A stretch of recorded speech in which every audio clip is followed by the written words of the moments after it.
Speaker, tēnā koe. Dr. Shane Retty. Thank you, Mr. Speaker. Tēnā koe. Mr. Speaker, it's a pleasure to speak to the Māori Purposes Bill.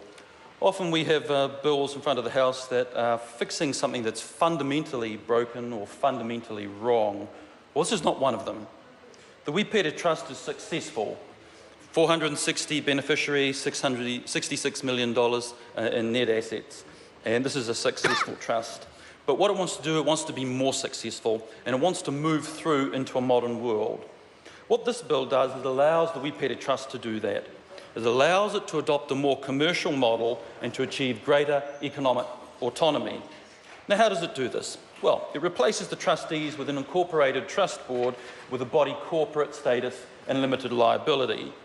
The trust's able to acquire and to hold land.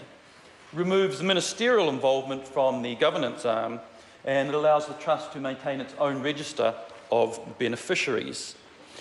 Mr. Speaker, the Select Committee suggested several recommendations. First of all, that the Māori Land Court, not the High Court, be the court to determine lineal descent from Wipere.